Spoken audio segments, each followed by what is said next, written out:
Hello friend, कैसे आप लोग? आशा करता आप सभी अच्छे होंगे, मस्त होंगे, तंदुरुस्त होंगे और अच्छे से स्टडी कर रहे होंगे। तो चलिए फ्रेंड्स, आज हम इस वीडियो में आपको कराने वाले हैं इस भूगोल का चैप्टर 4 है और ये क्लास 6 का एनसीईआरटी है। ठीक है, चैप्टर 4 भूगोल का, जो कि एक वीडियो में पूरा चैप्टर का इंपॉर्टेंट टॉपिक जो होता है उसको हम कवर करेंगे। तो प्यारे बच्चों, अभी जितने हैं बोर्ड पर हम करा नहीं सकते क्योंकि बोर्ड पर कराने के लिए मेरे पास उतनी तरह का सुविधा नहीं है। ठीक है, क्योंकि इतनी जो चीज़ बता रहे हैं ये चीज़ बोर्ड पे कराना, व्हाइट बोर्ड पे कराना, मार्कर से लिखकर बहुत थोड़ा सा डिफिकल्ट होता है। अगर डिजिटल होता है तो उस पर हम सब चीज़ बड़ी बहुत ही आसानी से और आपको करा देता है। ठीक, लेकिन अभी उस तरह का सुविधा नहीं है। तब तक मैं आपको स्पीच करा रहा हूँ जो कि बहुत इंपॉर्टेंट टॉपिक है, जो कि आपको कोई भी एग्जाम का तैयारी में आपको ये चीज़ पूछे जाते हैं। और ये जो करा रहा हूँ ना, वेरी इंपॉर्टेंट क्वेश्चन है। हर एग्जाम, कोई भी एग्जाम, एनी वे कोई भी एग्जाम ले लीजिए, आपको उसमें से आपको एसएसटी यानी कि सामाजिक विज्ञान से जो भी क्वेश्चन होते हैं, फिजिक्स का, भूगोल हो या हिस्ट्री हो, ज्योग्राफी हो, या आप किसी की बात कर ले, सिविक्स के ले लीजिए या पॉलिटिकल साइंस के ले लीजिए, सभी चीज़ एग्जाम में पूछे ही जाते हैं। और मेरा ऐसा एक चैनल है एसएसटी मास्टर माइंड, उसमें आपको एसएसटी के जितने भी सब्जेक्ट होते हैं सभी हम इस पर कराएंगे, क्लास 6 to 12th का, सिर्फ एनसीईआरटी एसएसटी। तो प्यारे बच्चों, अगर चैनल को सब्सक्राइब नहीं किया तो चैनल को सब्सक्राइब जरूर कर लीजिए और बेल आइकन को दबा दीजिए ताकि हमारे जितने भी नए वीडियो अब तक पहुंचता रहे, और वीडियो को अपने फ्रेंड और दोस्तों के साथ शेयर भी कर दीजिए। तो चलिए हम बात करते हैं। चैप्टर का नाम है मानचित्र और ये चैप्टर नंबर 4 है और ये है एनसीईआरटी का। पहला आता है मानचित्र। मानचित्र किसे कहते हैं उसके बारे में जानेंगे।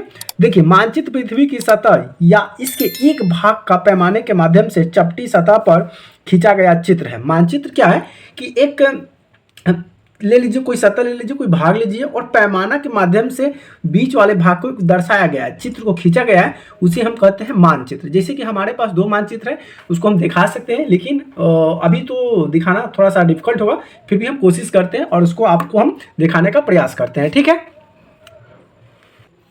तो फ्रेंड्स आप यहाँ से देख सकते हैं जो हमारे पास एक नक्शा है, जो अभी हम स्टडी के सामने मैंने लगा रखा हूँ।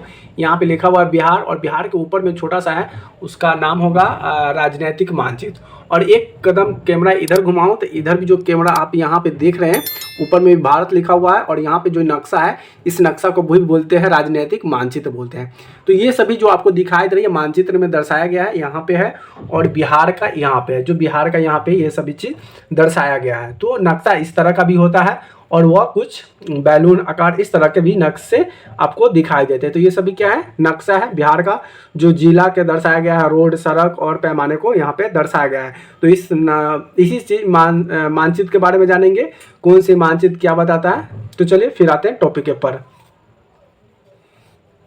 तो फ्रेंड्स, मैंने आपको मानचित्र के बारे में बता दिया। अब हम बात करेंगे कि ये जो आपको मानचित्र जो हम बताए हैं, ये 2 तरह का मानचित्र था, एक भारत का और एक बिहार का, लेकिन दोनों मानचित्र जो था राजनीतिक मानचित्र ही था। अब राजनीतिक मानचित्र क्या होता है और थीमेटिक मानचित्र क्या होता है और भौतिक मानचित्र क्या होता है, इसके बारे में हम जानेंगे। सबसे पहला टॉपिक आता है भौतिक मानचित्र। क्या है भौतिक मानचित्र? जो होता है मानचित्र, ये क्या दर्शाता है, किसके बारे में बताता है। देखिए, पृथ्वी पर प्राकृतिक आकृति जैसे कि पर्वत, पठार, मैदान, नदी, महासागर इत्यादि को दर्शाने वाले मानचित्र को भौतिक या उच्चवर्त मानचित्र कहा जाता है। आपको याद करना है कि जिस मानचित्र पर आपको मैदान के बारे में दिया हो, नदियों के बारे में, पर्वत के बारे में, महासागर के बारे में अगर दर्शाया जाता हो, तो मेरा मानचित्र कैसा कहलाएगा? भौतिक मानचित्र कहलाएगा। प्यारे बच्चों, आपको एक एक चीज बढ़िया समझते चलना है, क्योंकि ऐसा ही क्वेश्चन जो होगा ना, इसी में से क्वेश्चन आपको ऑब्जेक्टिव में डालेगा। ठीक, और आपको समझना है। तो वीडियो को लास्ट तक जरूर देखिएगा, चैनल को सब्सक्राइब भी जरूर कर दीजिए, क्योंकि ये चैनल आपको हर एग्जाम के लिए, एसएसटी के जितने भी सब्जेक्ट होते हैं सभी के लिए मोस्ट इंपोर्टेंट होने वाले हैं। दूसरा बात है राजनीतिक मानचित्र। अभी पिक्चर में आपको इसे थोड़ा सा पहले देखा है, जो कि आपको बिहार का और भारत का जो नक्शा दिखाया, उसी चित्र को, मानचित्र को हम कहते हैं राजनीतिक मानचित्र। अब राजनीतिक मानचित्र में क्या क्या चीज के बारे में दिया रहता है उसके बारे में चर्चा करते हैं। राज्यों, नगरों, शहरों तथा गांवों और विश्व के विभिन्न देशों के राज्य तथा उनकी सीमाओं को दर्शाने वाले मानचित्र को राजनीतिक मानचित्र कहा जाता है। देखिए, अभी जो आपको मानचित्र बताया, इस मानचित्र में क्या देखने को मिलेंगे, उसमें बड़े बड़े नगरों का, शहरों का, गाँवों का और विभिन्न देश राज्यों की उनकी जो दिशाएं होती हैं उसके बारे में आपको दर्शाया जाएगा। तो वो कौन सा मानचित्र कहलाएगा? राजनीतिक मानचित्र कहलाता है। ठीक है, अब आता है तीसरा मानचित्र। तीसरा मानचित्र का नाम बताया, क्या है? थीमेटिक मानचित्र। क्या है? थीमेटिक मानचित्र है। क्या है प्यारे बच्चों? थीमेटिक मानचित्र। तो प्यारे फ्रेंड्स, इसमें क्या कहता है, थीमेटिक मानचित्र किसे कहते हैं, तो कुछ मानचित्र विशेष जानकारी प्रदान करते हैं, जैसे कि सड़क मानचित्र, वर्षा मानचित्र, वन तथा उद्योग, बड़े बड़े सड़कों के बारे में दिया रहेगा, ठीक है, वर्षारोपण के बारे में दिया रहेगा, बड़े बड़े जंगल के बारे में दिया रहेगा, उद्योगों के बारे में उसमें दर्शाया गया रहेगा। उस सभी चीज़ को आदि का विवरण दर्शाने वाले चित्र ही, इस प्रकार का चित्र को थीमेटिक मानचित्र कहा जाता है। तो 3 तरह का आपको मानचित्र बता दिए, भौतिक, राजनीतिक और थीमेटिक। भौतिक में क्या होता है, भौतिक में आपको नदियाँ, पठार और महासागरों को दर्शाया, पर्वतों को दर्शाया जाता है भौतिक में। राजनीतिक मानचित्र में सड़क हो गया, गांव हो गया, मोहल्ला हो गया, देश, राज्य, उनकी सीमाओं के बारे में दर्शाया जाएगा। और थीमेटिक में क्या होगा, सड़क हो गया, वर्षा का क्षेत्र हो गया, वन हो गया, इस सभी चीज को दर्शाएगा, तो वो थीमेटिक मानचित्र कहलाता है। मानचित्र के 3 घटक होते हैं, दूरी, दिशा और प्रतीक। मानचित्र में आपको क्या क्या चीज दिखाई देगा, तो मानचित्र में जो होता है 3 तरह के चीज आपको मिलेंगे। क्या क्या मिलेंगे, सबसे पहले तो आपको मिलेंगे दूरी, कोई भी सीमा से सीमा की दूरी आपको पता चलता है, ठीक। उसके बाद दिशा, वो मानचित्र में आपको पता चलेगा कि यूपी के बगल में, यूपी के दक्षिण में, यूपी के पूर्व में कौन से राज्य पड़ते हैं, ठीक है, सटे हुए कौन से राज्य, कौन से देश, इस तरह का एक दिशा बन गया, कौन सी दिशा में, उत्तर में है, पश्चिम, तो दिशा का भी पता चलेगा। उससे आता है प्रतीक, प्रतीक वहां पे दर्शाया जाता है, मैप में आपको मानचित्र में दर्शाया जाएगा, यानी कि प्रतीक, कहीं कहीं पे आपको निशान लगा दिया जाएगा, कहीं पे नदी का है तो नदी का प्रतीक बता दिया जाएगा, मंदिर है तो मंदिर का, ये सब चीज़ का जो इंपॉर्टेंट जो भाग होता है ये चित्र में, मानचित्र में दर्शाया जाता है, ठीक है। अब बात करने वाले छोटे पैमाने वाला मानचित्र। तो पैमाने वाला जो मानचित्र होता है ना, बड़े मानचित्र भी होते हैं, छोटे मानचित्र होते हैं। एक ऐसे भी मानचित्र आ गए जिसको आप पॉकेट में रखकर कहीं भी ले जा सकते हैं। बैलून की आकार का आएगा, उसको एकदम पचका दीजिए, पॉकेट में रख ले, कहीं पे उसको जरूरत है उसको एकदम, जैसे कि आप गुब्बारा देखते होइएगा, उस तरह का भी मानचित्र आ गया। बस आप फुलाइए, फुलाने के बाद वो मानचित्र बन जाएगा, पूरा देश विदेश सभी चीज़ का उसमें ऐड आएगा। तो बिहार का अलग होगा, भारत का अलग होगा, सभी चीज़ का अलग अलग मानचित्र उसमें दर्शाया जाएगा, ठीक है। अब हम छोटे पैमाने वाला मानचित्र क्या दर्शाता है, तो देखिए छोटे वाला मानचित्र जो होता है, जब बड़े क्षेत्र वाले भागों जैसे कि महाद्वीप या देशों की कागज पर दिखाना होता है, तब हम छोटे पैमाने वाले उपयोग करते हैं, जैसे कि 5 सेंटीमीटर स्तर वाले 50 किलोमीटर को दर्शाता है। इसे छोटे पैमाने वाले मानचित्र बता दें। जैसे कि अभी आपको मैंने जो मानचित्र दिखाया है उसमें उसी तरह का मानचित्र है, ठीक है।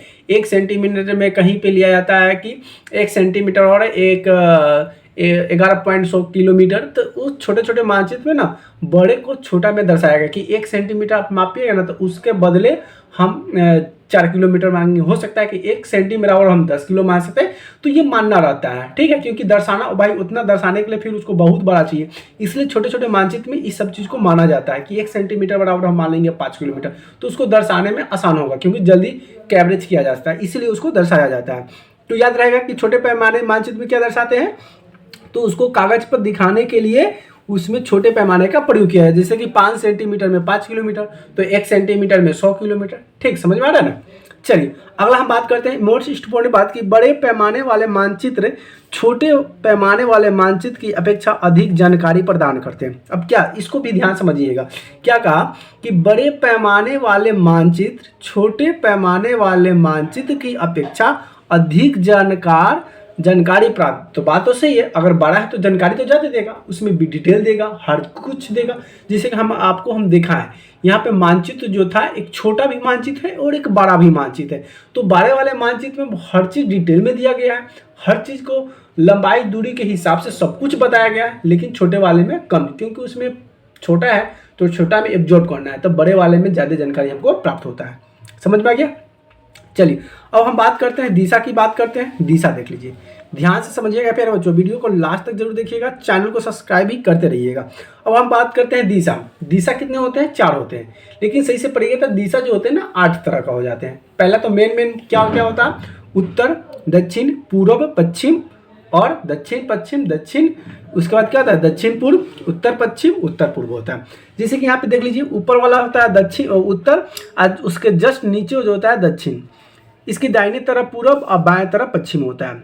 अब दक्षिण देख लीजिए, दक्षिण और पूर्व के बीच होगा तो दक्षिण पूर्व कहेंगे, दक्षिण पश्चिम के बीच में होगा तो दक्षिण पश्चिम कहेंगे, उत्तर पश्चिम के बीच में होगा तो उत्तर पश्चिम कहेंगे, और उत्तर पूर्व में होगा तो उसे उत्तर पूर्व दिशा कहेंगे। ये दिशा आपको याद रखना पड़ेगा, बहुत ही इंपॉर्टेंट टॉपिक है प्यारे बच्चों। चलिए अब हम बात करते हैं प्रधान दिग्बिंदु। ये प्रधान दिग्बिंदु क्या होता है, इसके बारे में प्यारे बच्चों समझते हैं। तो प्यारे फ्रेंड्स, इसमें क्या कहा कि मुख्य 4 दिशाओं उत्तर, दक्षिण, पूरब एवं पश्चिम को दिखाया जाता है। अब प्रधान जो दिग्बिंदु होता है में तो उत्तर, पूरब, पश्चिम ही होता है। उत्तर, दक्षिण, पूरब, पश्चिम ही होता है। लेकिन प्रधान बिंदु, ये सभी प्रधान बिंदु कहा जाते हैं। और ये दिशा कोई दूसरी दिशा के कहाँ पे आता है ये निर्धारित करता है। क्योंकि जब आप कहीं पे बैठे हुए हैं तो आपके हिसाब से आप दक्षिण उत्तर में बैठे हुए हैं, लेकिन कहीं दूसरे बिंदु से अगर कोई आपको देखेगा तो हो सकता है कि उत्तर दिशा में हो सकता है, या उत्तर दक्षिण में हो सकता है, या वो उत्तर पूर्व में भी हो सकता है। ठीक है, ये पॉइंट पर निर्भर करता है कि कौन सा व्यक्ति कहाँ से किस पॉइंट से आपको देख रहा है। समझ आ गया? चलिए अगला टॉपिक देखते हैं। उसके बाद क्या कहता है कि हम दिशा सूत्र की सहायता से किसी स्थान की दिशा का पता लगा सकते हैं। अब किसी दिशा का पता आप कैसे लगाइए कि हम कौन दिशा में हैं? कहीं पे गए हुए हैं और कोई चीज़ हमको पता नहीं है, ये हम कहाँ चले हैं, ये दिशा कौन सा है, ये उत्तर है, पूरब है, पश्चिम है, कैसे पता करेंगे? तो इसको पता करने के लिए हम दिक् सूचक की सहायता लेंगे। क्या करेंगे? दिक् सूचक की सहायता से हम कोई भी दिशा को आसानी से उसमें को पता लगा सकते हैं। समझ आ गया? अब हम बात करते हैं प्रतीक। ये प्रतीक क्या होता है? आपको पहले ही बता दिए कि मानचित्र में ना कुछ कुछ नदी को दर्शाता है, मंदिर को दर्शाने के लिए उसका छोटा सा प्रतीक बताएगा, नहरों को दर्शाने के लिए छोटा सा लाइन दर्शा देगा, पट्टी दर्शाने के लिए रेल की पट्टी 2-2 लाइन दर्शा देगा। ठीक है, और नीले रंग का जो होता है वो दर्शाएगा, वो नदी को दर्शाता है। तो प्रतीक क्या होता है? सबसे पहले प्रतीक की बात करते हैं। मानचित्र पर किसी भी सड़क, पुल, वृक्ष, रेल की पटरियां आदि दिखाने के लिए छोटे रंगीन चित्र एवं छायांकित लगाए जाते हैं, उसे ही प्रतीक कहते हैं। तो प्रतीक जैसे कि छायांकित भास, उसमें रंगा होगा, ठीक है, और उसमें कुछ चित्र बना दिया गया, कहीं कहीं पे चित्र बनाया होगा और कहीं पे छायांकित भास रंग कर और उस पर नाम लिख दिया जाएगा छोटे छोटे अक्षर में, और उसको तीर का निशान में दर्शा दिया जाएगा ये चीज़ का प्रतीक है। नदी का, पुल का, बांध का, रेल का, सभी चीज़ का प्रतीक दर्शाया जाता है। तो ये छोटे छोटे जो रंगीन चित्र का प्रतीक बने होते हैं, ये भी हमारा क्या कहलाता है? प्रतीक कहलाता है। प्यारे समझ में आ गया? चलिए फ्रेंड्स, और आगे हम बात करते हैं कि रूढ़ प्रतीक। अब प्रतीक भी बात करते हैं तो ये रूढ़ प्रतीक क्या होता है इसके बारे में जानेंगे। चलिए वीडियो को लास्ट तक जरूर देखिएगा, क्योंकि जितने भी हम कराएंगे ना सभी इंपॉर्टेंट टॉपिक कराते हैं। ठीक है, अब हम बात करते हैं कि रूढ़ प्रतीक क्या है। तो देखिए, मानचित्र की एक विश्वव्यापी भाषा होती है जिसे सभी आसानी से समझ सकते हैं। इन प्रतीक को उपयोग के संबंध में यह अंतर्राष्ट्रीय समिति है, ये रूढ़ प्रतीक कहलाते हैं। अब ये क्या कहलाते हैं? रूढ़ प्रतीक कहलाते हैं। क्या? जो मानचित्र में जो एक विश्वव्यापी भाषा होती है, भाषा लैंग्वेज होती है जिसके सभी आसानी से समझ सकते हैं। अब मानचित्र में जो भाषा लिखा होगा एक ही भाषा होगा, अगर अलग अलग भाषा होगा तो सभी को समझने में दिक्कत होगा, इसीलिए उसमें जो भाषा होती है सेम होती है, एक समान होती है, जो आसानी से समझ सकते हैं। इन प्रतीकों को उपयोग के संबंध में एक अंतर्राष्ट्रीय समिति होता है, इसे हम क्या कहते हैं? ये रूढ़ प्रतीक कहलाते हैं। समझ में आ गया? एक नज़र और इधर भी देख लीजिए आप प्यारे, बहुत ही मोस्ट इंपॉर्टेंट टॉपिक जो कि मैंने आपको जितने भी एनसीईआरटी लिया हूँ ना पूरा निचोड़ लिया हूँ। जो चैप्टर में जो एनसीईआरटी का जो ये चैप्टर लिया हूँ मानचित्र चैप्टर 4, इसमें पूरा निचोड़ है, जितने भी इंपॉर्टेंट टॉपिक होता है ना वही चीज़ मैंने इस वीडियो में डाला हूँ। तो वीडियो को लास्ट तक जरूर देखिएगा। ठीक, अगला बात करते हैं एक नज़र। नीले रंग की जो अब दर्शाएगा ना, नीले कोई भी मानचित्र हो या थीमेटिक मानचित्र हो या राजनीतिक मानचित्र हो, अगर उसमें अगर दर्शाया जाएगा नीले रंग का तो आप समझ लीजिएगा कि वो नीले रंग का क्या है? जलाशय है। नीला रंग जो दिखाई देगा वह जल है, या हो सकता है नदी को दर्शा दे, या हो सकता है पोखरा को दर्शा दे, या महासागर को दर्शा दे, लेकिन वो दर्शाएगा ना तो पूरा नीला कलर का होगा। तो नीला कलर का होगा इसका मतलब समझ लीजिएगा कि ये सभी में पानी है। तो पानी है तो ये धारा बन के जो जा रहा है ये हो सकता है कि नदी की धारा हो सकता है, या हो सकता है अगर छोटा सा ही बना दे और उसमें नीला रंग डाल दे समझ लीजिए कि पोखरा होगा, और बहुत बड़ा में फैला दे नीला रंग होता समझ जाइएगा कि वो महासागर होगा। डेट्स क्लियर हो गया? अब आता है भूरे रंग का। अब कहीं भी आपको भूरा रंग दिखाई दे, किस चीज़ में आपको भूरा रंग दिखाई दे मानचित्र में कोई चीज़ को दर्शाया हो, अब भूरा रंग का हो, कैसा भी हो, ऊपर नीचे टेढ़ा मेढ़ा कैसा भी हो, तो समझ जाइए कि वो क्या है? पर्वत है। अब पीला रंग पठार क्या होता है? पठार को दर्शाता है, और हरा रंग मैदान को दर्शाता है। मैदान बोले तो जहाँ पे खेत हो, खुला क्षेत्र हो, मैदान, उसे मैदान कहा जाता है। तो मैदान किसको दर्शाता है? हरे रंग का जो होगा मानचित्र में दर्शाएगा उसे हम क्या कहते हैं? मैदान कहते हैं। That's clear? आपको आसानी से समझ में आ गया होगा। चलिए अगला हम बात करते हैं रेखा चित्र के बारे में। ये रेखा चित्र क्या होता है? तो तो फ्रेंड्स रेखा चित्र को ध्यान से देखिएगा और रेखा जो है अपने दिमाग में रेखा को बसा लीजिएगा, ठीक है। कौन सी रेखा को? तो ये मानचित्र वाले रेखा को, आप कोई दूसरा रेखा मत समझ लीजिएगा, ठीक है।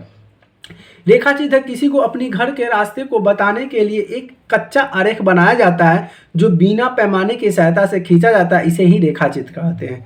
अब देखिए रेखा चित्र का मतलब होता है एक लाइन खींचा हुआ रहता है, ठीक है। जैसे कि कोई किसी को गांव हो गया, शहर हो गया, ठीक है, बस्ती हो गया, उसको दर्शा रहे हैं। तो यहाँ पे लिखा है कि अपने गांव के रास्ते को बताने के लिए, आपका गांव कहाँ पे है, कैसे है, डायरेक्शन दिखाने के लिए, बताने के लिए एक कच्चा आरेख खींचा जाता है। सीधे खींच दिए, उसमें कुछ किंतु परंतु नहीं है, रेखा बना दिए और इस बिना पैमाने कोई पैमाना दिए नहीं, ना वो 5 डिग्री ना। अब क्या जरूरत क्या है, सीधे हम दिशा बता रहे हैं ना, तो डिग्री क्या जरूरत है, कितने किलोमीटर क्या है, नहीं, बस दिशा दर्शा दिए, एक तीर का निशान खींच दिया और बता दिए कि ये क्या है, बस्ती है, वो क्या है, गांव है, ठीक। तो इस तरह की जब सहायता से एक रेखा खींचा जाता है तो इसे रेखांचित मानचित्र कहते हैं।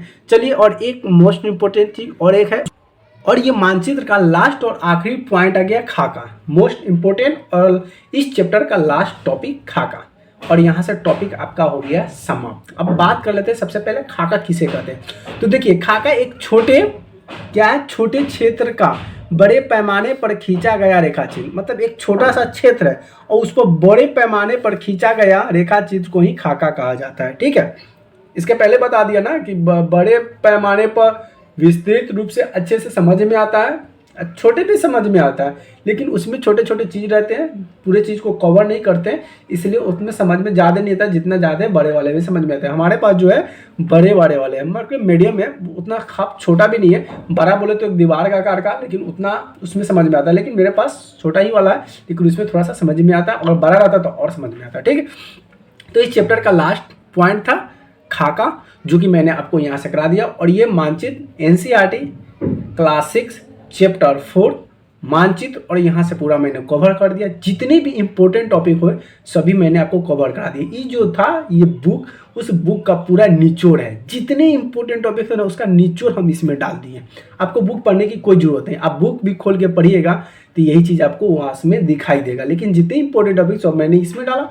तो प्यारे बच्चों, ये सभी कोई भी कोई भी एग्जाम की अगर तैयारी करते हैं तो उसमें आपको इस तरह का क्वेश्चन जो होते हैं मिलते रहते हैं। तो प्यारे बच्चों, वीडियो कैसे लगी प्लीज कमेंट करके जरूर बताइएगा, और चैनल को सब्सक्राइब नहीं किया तो चैनल को सब्सक्राइब जरूर कर लीजिएगा। फिर मिलते हैं नए वीडियो में नए टॉपिक के साथ, तब तक के लिए बाय बाय, लव यू।